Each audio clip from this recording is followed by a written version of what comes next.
ইয়াহুদের একটা দল, ইয়াহুদের একটা টিম নবীর কাছে এসে নবীকে সালাম দিচ্ছে। ভালো করে শুনবেন হাদিসটা।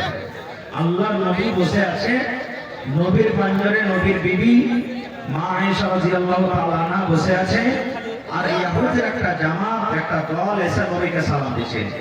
মানুষকে যখন মানুষ সালাম দেবে তাকে কেমন করে সালাম দেবে? আসসালামু আলাইকুম, নাকি? এটা না সালাম হলো যে ভাই, আসসালামু আলাইকুম, এর মানে হলো আল্লাহর সালামতি তোমার উপরে নাজিল হোক, আল্লাহর সালামতি তোমার উপরে হোক। মেলা মানুষ করে সালাম আলাইকুম, সালাম আলাইকুম, সালাম আলাইকুম, সালাম আলাইকুম, এগুলা ভুল কথা। মা খালারা যারা জানে না, মেলায় মানুষ আগা জামারা মায়ের বিহানের সাথে গল্প করবে, বউর সাথে গল্প করবে, সালাম দেবে, সালাম আলাইকুম বিহাই, সালাম আলাইকুম। ও জানে না মেলায় মানুষ আলাইকুম আলাইকুম এরকম ভাবে জবাব দেবে, জি না, আসসালামু আলাইকুম এরকম ভাবে জবাব দিতে হবে। আল্লাহ রাসূল একদিন এক মজলিসে বসে আছেন, মেলায় সাহাবায়ে কেরাম বসে আছেন, আর একটা সাহাবী মজলিসে এলেন। আপনি মজলিসে যখন ঢুকবেন তো সালাম দিবেন, মসজিদে নামাজ পড়তে গেলে গেলেন সালাম দেবেন আপনি। হ্যাঁ, একলাই মসজিদে গেলেন কেউ না, একলাই পড়তে ঢুকছেন মসজিদে, আপনাকে সালাম দিতে হবে না। মেলায় মানুষকে জিনেরা আছে, কাকে সালাম দেব? জিনেরাকে আপনি দেখেছেন? জিনেরাকে দেখতে হবে না, আর দেখতে পাওয়া যাবে না, আমরা পাবো না দেখতে। এক মুসলমান আর মুসলমানের পরে 7টা হক আছে, তার মধ্যে একটা হলো কি, ইদা লাকিতুহু ফাসাল্লিমু আলাইহি, যখন কোনো মুসলমানের সাথে তোমার দেখা হবে তখন সালাম করো। আর মসজিদে দেখলেন ঢুকতে থেকে হয়ে করবে না, কাকে সালাম করবেন আপনি? তো সালাম করতে হবে। তো আল্লাহ রাসূল সাল্লাল্লাহু আলাইহি ওয়াসাল্লাম বসে আছেন, সাহাবায়ে কেরাম বসে আছেন, আর একটা লোক এসে নবীকে বলছেন, আরে মজলিসে আসসালামু আলাইকুম, শুধু এতখানি বলেছেন, বসে গেলেন কথা বলে। রাসূল বলেছেন 10টা নেকি পেয়ে গেল। কয়টা নাকি? 10টা নাকি। কিছুক্ষণ পর আরেকটা লোক এসে বলছেন আসসালামু আলাইকুম ওয়া রাহমাতুল্লাহ, এই রাহমাতুল্লাহ লিখে দিলেন। ওই কথাটা বলে বসে গেলেন। রাসূল বলছেন 20টা নেকি পেয়ে গেল। আরেকটা পর আরেকটা সাহাবী এসে বলছেন আসসালামু আলাইকুম ওয়া রাহমাতুল্লাহি, তারপরে কি আছে? হ্যাঁ, ওয়া বারাকাতুহু। আল্লাহ রাসূল বলছেন 30টা নেকি পেয়ে গেল। তা আপনাকে টাকা লাগলো না, মেহনত করতে হলো না, খালি মুখখানটা একটু হিলিয়ে দিলেন, আসসালামু আলাইকুম ওয়া রাহমাতুল্লাহি ওয়া বারাকাতুহু বলে দিলেন, 30টা নেকি আপনি পেয়ে গেলেন। তাহলে প্রফেট মাওলানা সালাম কাকে করতে হবে? জি, সালাম তো মুসলমান যত আছে, চিনতে পারে না পারে এটা মুসলমান সালাম করতে হবে। এবারে আমরা সালাম করবো কাকে? খালাইতে বহিনকে সালাম করবো, ফুফাইতে বহিনকে সালাম করবো, চাচতো ভানিকে সালাম করবো, নিজের ভানিকে সালাম করবো। কত নেকি পাইটা না পাই, কিন্তু সালাম করতে খুব আগে। আর নিজের বিবিটাকে যখন ফোনে গল্প করবো তখন কে কেউ জানে সালাহার আমি কোথাও কোন গেছে, হ্যাঁ কোন গেছে? এই বিয়ে থেকে আমরা গল্প করবো, মনে হয় ছোট ভাই, বিয়ে থেকে আমরা গল্প করবো। নিজের স্ত্রীটাকে দোয়া দেন ভাই, বাজার থেকে এলেন, হাট থেকে এলেন, ঢুকবেন বাড়িতে সালাম দেন, সালাম দিয়ে সান্ধান, সালাম দিয়ে সান্ধান, আপনার বিবির মনটা কিন্তু খুব বড় হবে। যে খারকে হদলা বাপের মনটা লাগে ফিরি আছে নাকি? আর যদি সালাম না দিয়ে সান্ধান, একবারে মুখখানটাকে ভারী করে সান্ধান দেখে মিনসার মন গরম হয়েছে, কিছু কথা যাবে না লাগছে। হ্যাঁ, তো ভাই আপনি সালাম দিয়ে সান্ধান। আল্লাহ রাসূল বলেছেন, মহিলাদেরকে বলেছেন, যখন তোমার স্বামীরা হাট থেকে, বাজার থেকে, মাঠ থেকে, অফিস থেকে যখন বাড়িতে আসবে, তুমি 50 গ্রামের একটা মুখে হাসি দিয়ে দাও তোমার পুরুষের দিকে তাকিয়ে, মুচকি মেরে একটা হাসি দিয়ে দাও। মুচকি মেরে হাসতে গেলে কি হবে?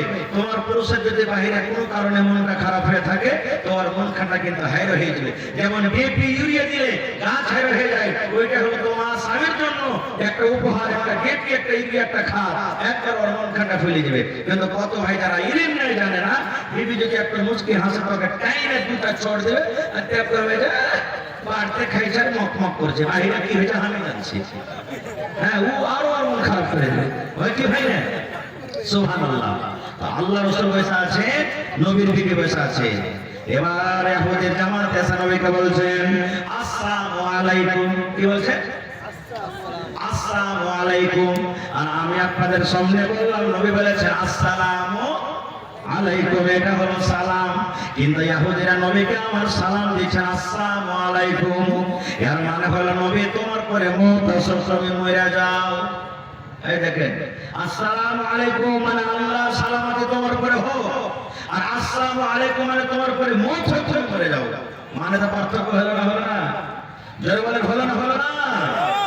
এই জন্য রে বন্ধু, যারা কোরআন পড়িতে জানে মাখরাজের সাথে পড়ে আগে নেকি বেশি, আর যারা কোরআন পড়িতে জানে মাখরাজ জানে না, মাখরাজ জানে না, হরফ কেমন ভাবে আদায় করতে হবে জানে না, এদের নেকি কম কম হবে না?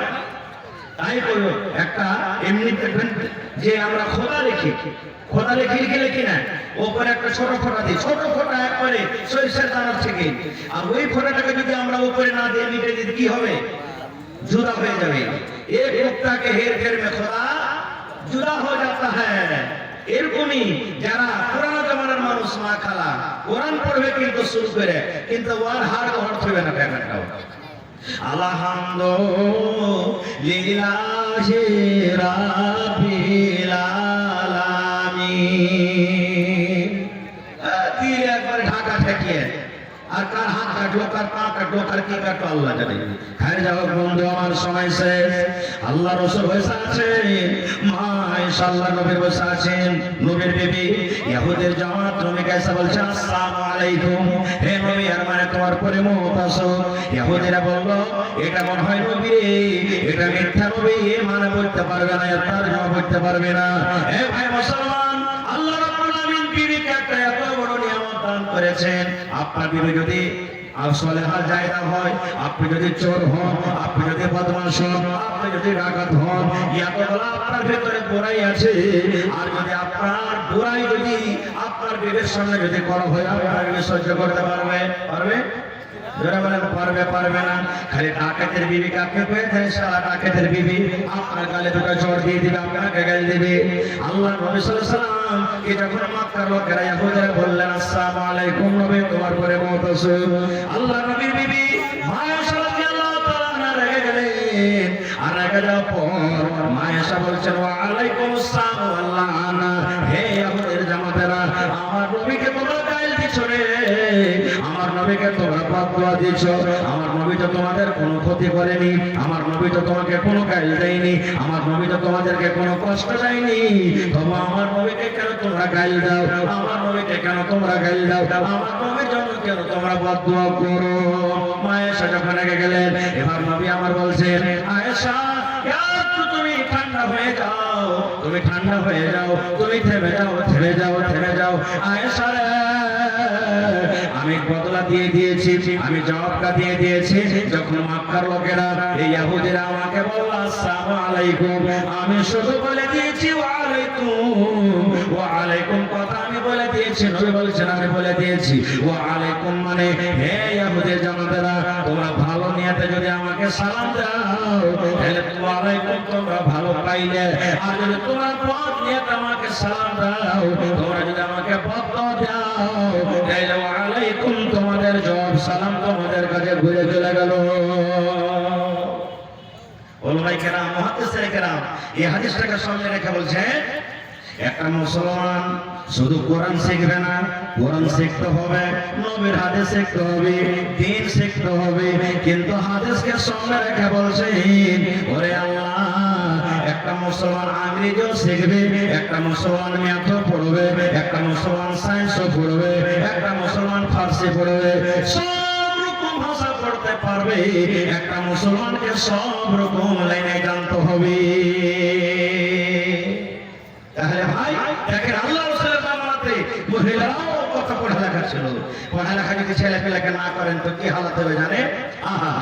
একটা ছেলে গরু চড়াইতে গেছে, গরু চড়াইতে গিয়ে গরু চড়াইছে। আপনারা জীবনে মেলায় লোক আছে যে গরু ভেস চড়াচ্ছে, আছে না নেই?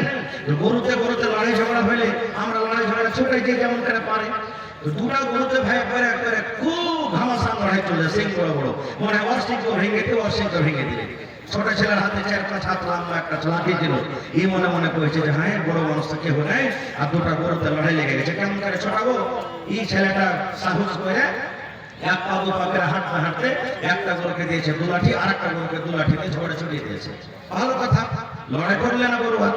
ওই ছেলেটার সঙ্গে বেলাতে যদি গরু চড়িয়ে আসছে তো কোনো কথা নিয়ে বাড়িতে ওর মা আর বাপ ঝগড়া করছে, এমন ঝগড়া করছে মা হেসে লেগেছে, বাপ ফুটবল লেগেছে।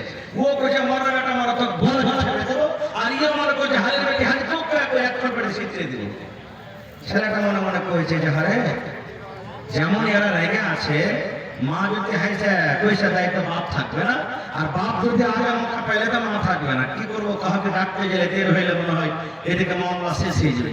তখন মনে মনে কইছে আমি ঝগড়াটা ছড়িয়ে দিই। কেমন করে ঝগড়া ছড়াবো? তো আর বাপকে দিয়েছে টেনে দুলাঠি, আর মাকে দিয়েছে টেনে দুলাঠি। ঝগড়া ভাই ছেড়ে গেছে, মন ঠান্ডা। এবার ওরা আর মা বাপ নিজের ঝগড়া ভুলে ছেলে আর মারা দেখে আর করে বসে গেছে। এরা কান্দতে কান্দতে দুটা লোক চলে গেছে মন্ডলের কাছে। মন্ডল যে বিচার করতে কি হয়েছে? ওই যে বেটা মেরেছে, ওই ডাকো তোমার বেটাকে। বেটা হাজির হয়ে গেছে। মরল পুছ করছে যে হ্যাঁ রে বাবা, তোমার বাপ আর মাকে কেন মেরেছো? বলছে না হে মরল চাচা, আমি আর মা বাপকে মারিনি। और बाप कांदी खुले देखे जे मोड़ल देखते हे कत तगड़ा है लाठिर दाग पड़े আছে বুঝে মারিনি। তখন মোড়ল কইছে হারে ভাতিজা তো বাপের যে ঘাড়ে একবার পিঠে একবার কালো হয়ে দাগ পড়ে আছে কি? কইছে চাচা হে ওইলা মাইরের দাগ লাগলে ঝগড়া ছুটলছি। কইছে কেমন কথা ঝগড়া ছুটালছি? কইছে আমি গরু চড়ে থেকে ছিল, দুটা গরুতে লড়াই করেছে, দু লাঠি মেরে দিয়েছি, ঝগড়া ছুটে গেছে। ভারতে এসে দেখছি তো ওরকম করে আরো লড়াই করছে। কেমন করে ছোটাবো ভাবা চিন্তা করে তখন ওইখানে দু লাঠি মেরে গরুকে দিয়েছি, ঝগড়া ছুটে গেছে। ইয়ারাকে দিলে মনে হয় আরো ঠান্ডা হয়ে যাবে। ঠিক দিয়েছি, দু লাঠি মেরে ছুটে গেছে। এর ঝগড়া চলছে, আসলে এরা কিন্তু মেরেছে। সুবহানাল্লাহ। ইলম না থাকার কারণে ভাই দেখছেন কেমন? ভাই মুসলমান, হযরত ওমর রাদিয়াল্লাহু তাআলা আনহু একজন সাহাবী, খুব বড় সাহাবী, ইসলামের দ্বিতীয় খলিফা। হযরত ওমর রাদিয়াল্লাহু তাআলা আনহুর দরবারে একবার কেস করতে গেছেন, শিকায়েত নিয়ে গেছেন। বেটার উপরে কেস করতে গেছেন, বেটার জন্য শিকায়েত নিয়ে গেছেন। কি শিকায়েত? সেই বুড়া বলছেন, সেই সাহাবী বলছেন আমিরুল মুমিনিন ইনসাফ করে দেন, ইনসাফ করে দেন, ফয়সালা করে দেন। বলছেন কেমন ফয়সালা? বলছে আমিরুল মুমিনিন আপনি হলেন আমাদের রাজা, আপনি হলেন আমাদের আমির, আপনি হলেন মুসলমানের রাজা। আমার শিকায়াত হইল আমি একটা বুড়া মানুষ, আমার বেটাকে মেরেছি, বেটা মেরেছে এই জন্য আমি আপনার কাছে এসেছি। আমি বেটার জন্য এসেছি, বেটা আমাকে মেরেছে, আপনি ফয়সালা করে দেন। সেক্ষেত্রে চলে গেছেন ওমর ফারুকের কাছে, আমাকে মেরেছে, বেটা ইনসাফ করে দেন। হযরত ওমর ফারুক বলছেন তোমার বেটাকে এনেছো? বলছেন না। ঠিক আছে যাও তোমার বেটাকে সাথে করে নিয়ে এসো। চলে গেলেন বাড়িতে। বিবিকে বলছেন এই আব্দুল্লাহ আব্দুর রহমানের মা, তোমার বেটাকে বলো কাল ওমর ফারুকের দরবারে যেতে হবে। ওমর ফারুক কেমন লোক জানেন? নবী বলেছেন ওমর তুমি এমন একটা লোক যে রাস্তাতে তুমি হাঁটো আর তোমার সামনে যে শয়তান আছে, শয়তান ডরে ভয়ে রাস্তা বদলে দিবার বলবে ভাই রাস্তা দিয়ে হবে না, কারণ এই রাস্তাতে হযরত ওমর ফারুক রাদিয়াল্লাহু তাআলা চলে আসছে। এরকম মানুষ, খুব আগে মানুষ। হযরত ওমর ফারুক রাদিয়াল্লাহু তাআলার কথা মনে পরের দিন বাপ বেটা হাঁটছেন রাস্তাতে হাঁটতে বেটা বলছে আব্বাজি, এখনকার মানুষ আল্লাহর রহমতে আব্বাজি বাপুজি, আগেকার মানুষ বাপু হে দাদু হে ভাই হে চাচা হে হে হে চলতো খালি। আর আল্লাহর রহমতে এখন এলাকার মানুষের মধ্যে পরিবর্তন এসেছে। জি জি জি জি কিন্তু একটা জিনিসটা শেষ হয়ে গেছে। আগেকার মানুষ বিড়ি খাইতো একবারে 14 কাঠা দূর দিয়ে যেত খাইতো, আর এখন যে বিড়ি খাইতে একবারে বাপকে কোজে বিড়ির পকেটে থাকলে বাপটা বিড়ি গেল দেনা। হ্যাঁ চাইতে গেছে না। আর বাপ কত বেলা যাবে, হ্যাঁ বাপ এমন দুনিয়াতে আছে ওর যদি বিড়ি খাওয়ার মনে হয় 10 বছর 8 বছরের ছেলেকে ধরে নিতে হবে। ওই যে কোন খাচ্ছে বাপু, ওই যাবে কুঠির উপরে আছে, ছেলেটা বিড়ি ধরে গেছে আর বিড়ি ধরতে যায়। आप लोगों से गुजारिश है कि अपनी जगह पर बने रहें, आप लोग खड़े मत होइए, अपनी जगह पर बने रहें। और मैं ये कहना चाहूँगा ज्यादा लोग स्टेज पे ना चढ़ेंगे, स्टेज टूट के ना गिर जाए, इसलिए ज्यादा लोग स्टेज पे ना चढ़ेंगे। माजरत के साथ ज्यादा लोग स्टेज पे ना चढ़े, जो मेहमान है उनके साथ दो चार लोग चढ़े। नीचे से आप लोग देखें, ये हमारी मेहमान बनकर के आई है मोहतरमा ऋषि सिंह साहिबा, जो मंत्री है बिहार सरकार की। आपका स्वागत है, वेलकम करते हैं आपको और शुभकामनाएं हैं आपके साथ। क्योंकि आप सभी जानते हैं कि चुनाव का समय है, 50 महीना लगा हुआ है, सिर्फ दुआ सलाम तक अपने काम ये तो अच्छा विदा है। सिर्फ आप लोगों के इस जलसा में